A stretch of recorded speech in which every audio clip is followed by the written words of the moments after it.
Hi, I'm Kipsan Oslo Beck, and mid-level age grouper. I raced in World Championship Ironman in Nice 2023, and so I thought I'd share with you my perspective on what the venue is actually like to race. So within this video I'll go through kind of the town, the place, the race itself, and then some considerations of maybe how you might want to train and then how you would prepare.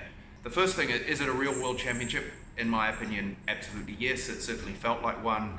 I've raced in Lahti and also in Nice before at the 70.3 World Championship. It had the same kind of a feel, even though there were only men racing there.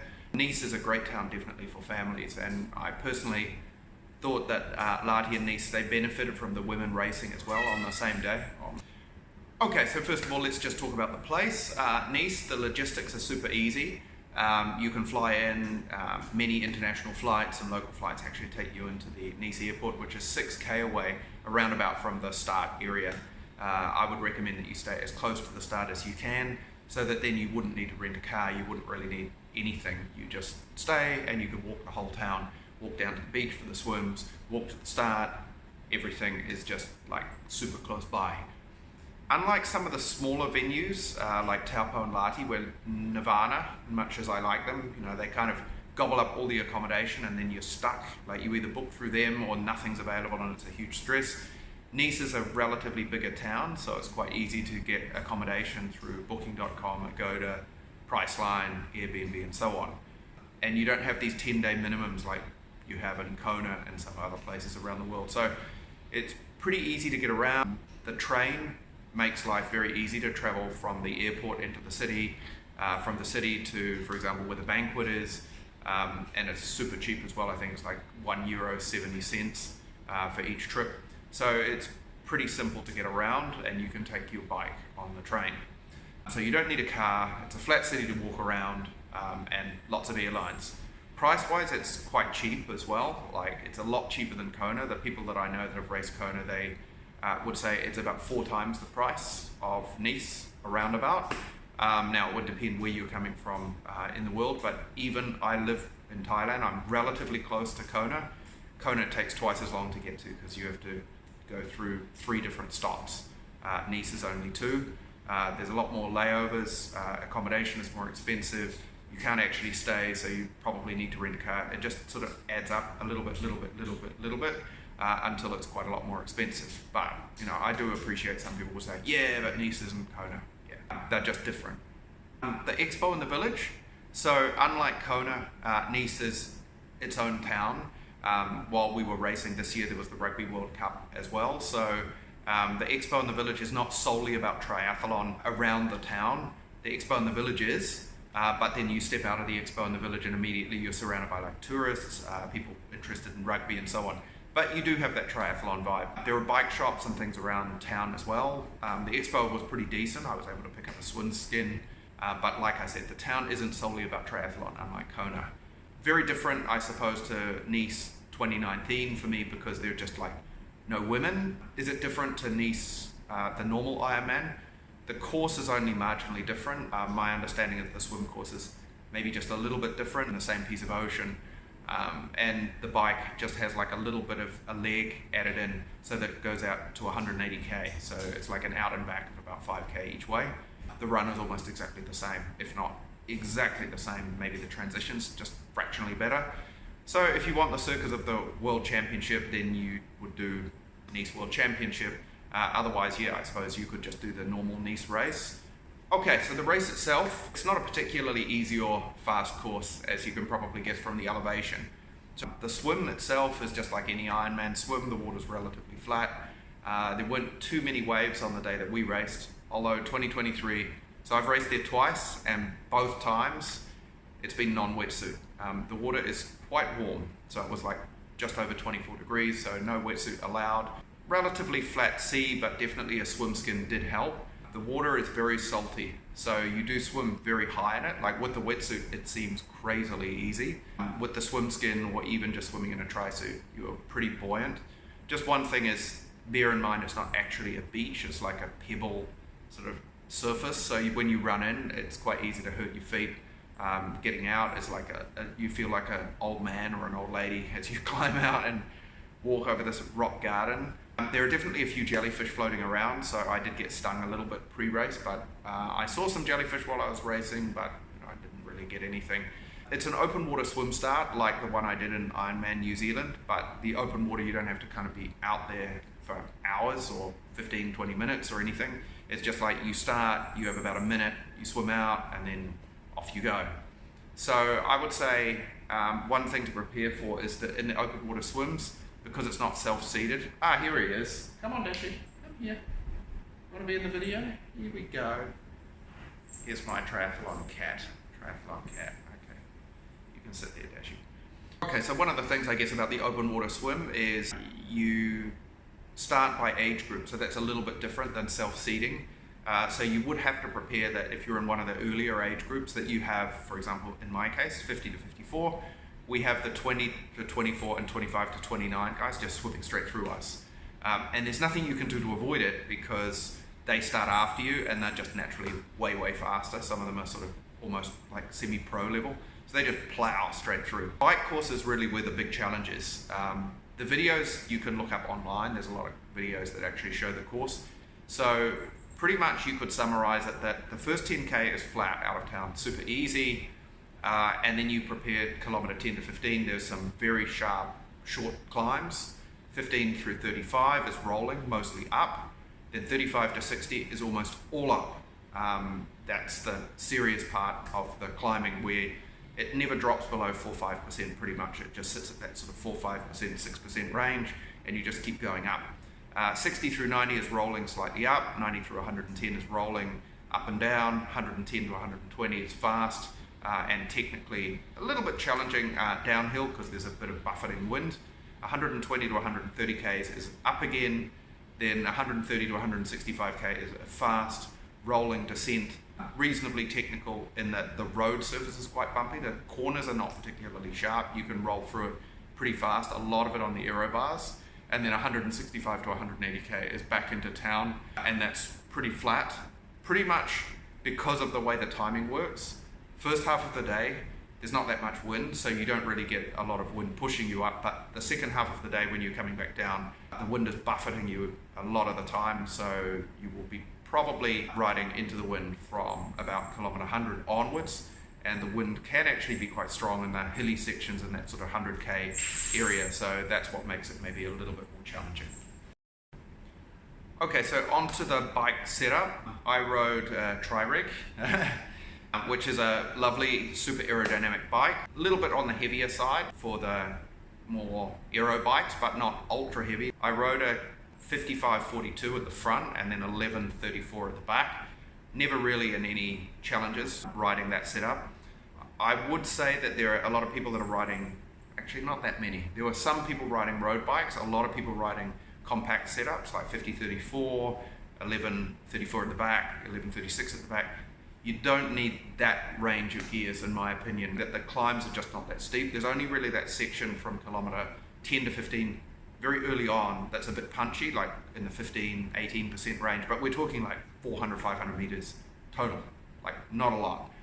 Most of it's like that sort of 5 to 7% range where you can just push through and ride up in zone 2. Maybe in my case, my cadence comes down just a little bit, but I have no problems with that.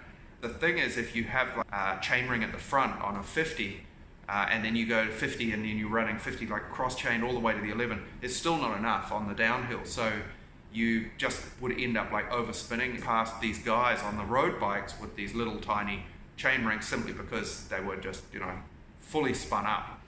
I'm not a great bike handler, I'm not a great rider, so maybe your experience might vary, but if people are telling you, oh, this course is so difficult, it's so challenging, you need to completely set up your bike differently, I wouldn't quite agree. I do think, like a slightly smaller chain ring, a big cassette at the back with a lot of range is probably good. There were a few crazy guys with one bys. I definitely don't think this is the right course for that. I rode a disc at the back and a head wheel at the front with an alloy rim. I think the braking is probably quite useful. I was never challenged with that. It's a rim brake bike, the Tri-Rig. No difficulties in terms of braking, in terms of melting anything or locking up or anything like that. It's not that technical. But I would say in terms of setup, light is probably better. So you might not want to run a disc, maybe like a relatively deeper back wheel would just be enough. When you're going downhill, you pretty much can't fully wind it up unless you have good bike handling skills. So the disc is maybe not helping you quite as much, and the wind buffeting in that sort of 90 kilometer to 150, 160 kilometer area is quite strong, so it kind of does affect the bike handling a little bit. I rode a relatively small front. I think it's like a 55mm front. Probably better. I would say if I did it again, I would probably not ride the disc, and I would go with relatively lower profile, still reasonably aero wheels, just to save weight. And I think that's kind of the key thing. You don't need a road bike, but it is probably good to ride a lighter bike. You want to strip as much weight out as possible. So what I saw the guys who were better than me was they would ride up with maybe like less fluid on the bike. They would use the aid stations more. They had lighter rims. They tried probably to set up with a relatively lighter frame. It's really important to stay cool, because pretty much you have to normally, let's say, okay, normally I would do an Ironman ride in say 5 hours to 5:25, and I was quite a bit slower than that in Nice. So the problem is the first 2.5 hours you ride very little. You only get 60k into the course. Because you're climbing so much and there's no wind, you start to get pretty hot. So I personally wore an aero road helmet. I think that probably is a better solution. It was like 30 degrees, so it can get pretty warm, so I went with that rather than a full visor helmet. For me, I was quite okay with the aero road helmet. I also wore gloves because that helps with the climbing, just to be able to sit up. You have to be really prepared to do that first 60k slow, so plenty of salt, plenty of nutrition. In fact, the entire bike for an age grouper, I think you're probably about 40 to 60 minutes slower. So you should mentally prepare, and you should physically prepare in terms of your nutrition to know that you're going to have to eat more. The number of people that were cramping on the run just because they probably overbiked was huge, and it didn't help that it was pretty hot. Yeah, staying cool is a key part of setting up how you do your race. There's a lot of sweaty people. You could just see like all the salt coming out of them in both the pros and also the age groupers as well. And I think that's because the first 60k, your heat just goes up and up and up because you're not riding fast enough to get air cooler. Like I said, lighter is better than super aero probably. And bear in mind the ride, like the course itself is only 2 lanes, so it's quite narrow. You're supposed to spend your whole time on the right-hand lane, and it's right alongside quite a steep drop-off. A lot of the going up and going down, especially the going down, you're going down quite fast and there's like a cliff right next to you. So mentally being ready for that, like pre-riding the course, is probably a good idea. If you're scared of heights, you may suffer a little bit of vertigo. I definitely did. So yeah, just be mentally ready for that. And I would say if you can pre-ride the course, or even do it on Ruby or one of these apps where you actually can see what it looks like, you would at least be aware that that's what it's like. And it's not hard technically to stay on the road. There were some pretty big accidents that I saw along the way, but I think those are the exceptions, not the rule. Once you finish the bike, everything in the transitions and so forth is relatively simple and easy. The run itself is course-wise fairly easy. It's just an out and back 4 times, whether you're gaining on people or not, which is one of the sort of benefits of a 4-lap course rather than a single long loop. So I like the run course. It's ultra flat, many aid stations, although even for me, I was like about 11 hours total, so I wasn't fast, I wasn't slow. The ice was run out by so apparently this is in Europe and a lot of the races, and it's certainly probably more normal for this race because it's so hot. You're obviously a strong enough triathlete if you're even looking at qualifying, because you have to be, reasonably up near the front. I would say some specifics in terms of training. Probably as you build up into Nice, you should assume that it might not be a wetsuit swim. So I trained mostly with the wetsuit, but when it looked like it was quite hot, I had to actually buy a swim skin. Definitely the swim skin is worthwhile time-wise, but you would want to interchange between them, so you can swim with a wetsuit or you can swim without. The higher salt content in the rocks are things to probably prepare for, so you can just do a couple of swims there. You can see all the courses online, so you know what the swim, bike and run are actually like. I would say there are some good Strava segments. You can practice the hill climb and descending on a tri-bike quite easily. So you can ride up to, it's about 65k in, then you've done most of the climbing, and then you can cut across the course to the other side. You leave out quite a large chunk of the loop. You could actually even ride the last little descent backwards, so you could ride back up it and then ride down it again. That's the descent from about kilometre 100 to 110. That one, while it's quite technical, probably you could get by video. It's not that different than the descents that come after it. So you could do a 140k loop, maybe in the week before or something, and cut across the course, and you would have had done most of the ascents, most of the descents. Definitely worthwhile to practice both, so you're just aware of them. And that descent section from kilometre 120 to 165, definitely worthwhile to practice that one, just to be aware, like, it's really bumpy, there's a lot of road furniture, odd off-camber turns and things, and on race day you'll have a lot of trash, like a lot of bottles and things that people have dropped. So you'd just be kind of aware of what it's like. There are some pretty odd shadow lines on the ground as well, so you go into a corner and you can't actually quite see it. Every time that I've ridden in Nice, both for the training days and the race days in 2019 and then again in 2023, it's always been dry. I'm not sure it would be quite as much fun to ride this course when it's been pouring with rain, especially with rim brakes, but I ride tri-rig rim brakes anyway, and they seem to have really good braking no matter what. I would say you have to practice, particularly some of the descents are quite long, so either be aware of when you take on nutrition so you don't have to eat and drink while you're doing the descent, or be familiar with where you would take food on during the descent, because some of them are quite long, like we're talking 20, 25, potentially 30 minutes depending how fast you ride down, and that's a long time to go without like food and water. I would say, given that it was 30 degrees this year, it was hot as well in 2019, heat acclimate with sauna or anything else that you can. I come from Thailand where we race and train in 30 plus degrees all the time, and even then I found it was kind of hot. You should also be aware, like, overall, that you're going to be 45 minutes, 60 minutes slower potentially, and it's hot. So you can run the Promenade des Anglais anytime before the race and you would have some sense of like how hot it gets, like 50% humidity, 30 degrees, there's not a lot of shade, so you can run it like at 3-4 in the afternoon, which is when most people would be hitting the run course. So the big question is, should you actually even bother to go and do this race in Nice at all, or should you just wait for Kona? In my opinion, they're two absolutely different races. Coming from Thailand, I already race in the tropics all the time. I'm used to these sort of flat out and back courses. So Kona holds a lot less interest for me than going to Europe and riding what I consider to be like a proper, more technical bike course. I just think the challenge is different. I'm also a complete cheapskate, so I want to save my money, and I know that Nice is a lot cheaper. I had kind of a sense of unfinished business as well, because I went to Nice in 2019, didn't have a great race, so I wanted to go back again. Part of the reason why it's cheaper is a good family destination. It's very pet friendly, which is important for me, and it's maybe a little bit easier to secure a slot, but that's just for now. It's probably not going to be like that forever. I would say it's not a place that you're ever going to set a PB. Maybe in the swim and the run, possibly, but definitely not in the bike. Certainly in Asia. The mystique of Kona, the Iron War, like when Frodeno had that perfect day, we'll have these legendary performances and legendary races coming up. Those stories will start to emerge. It just takes time. And I just think it's a matter of time until Nice kind of positions itself, not as a replacement for Kona, but as on par with Kona. Coming from New Zealand, we look at Ironman New Zealand as this iconic race as well. It's not like you only have to have one iconic race. You can have many, and each one's like kind of a different flavor. If any of you are considering to go, don't be scared of the bike course. It's really not that scary. You can train your way to be able to ride that bike course, for sure. I mean, I did, and I'm a pretty lousy cyclist.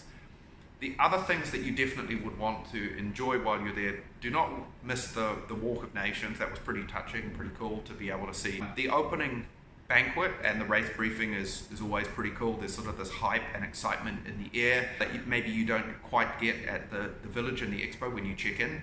Pre-race training for me, being, like I said, a mid-level age grouper, is pretty inspiring. You just absorb all of this stuff by osmosis, and it makes you, I think, a better athlete.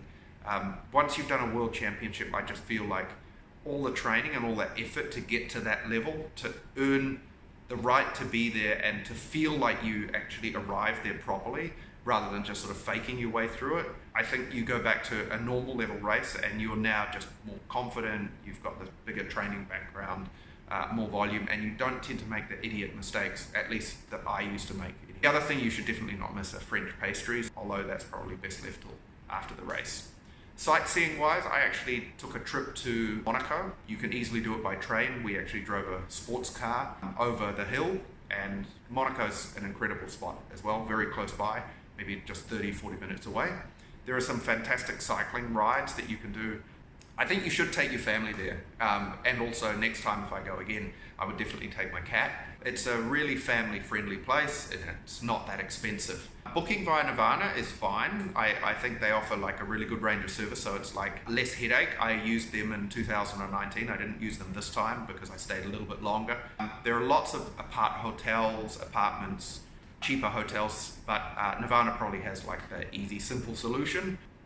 In terms of other things, I just felt like the finisher picks, this is my just one complaint, they kind of sucked. They sucked in Lahti really badly, and they weren't that great in Nice. If you take your friends and family over there, not only do you share this great experience, but maybe you would have the joint memories that you were able to kind of share. Pretty cool course for spectators, especially on the run, because you pass by like 8 times, out and back and out and back, a total of 8 times. So they get to see a lot of you.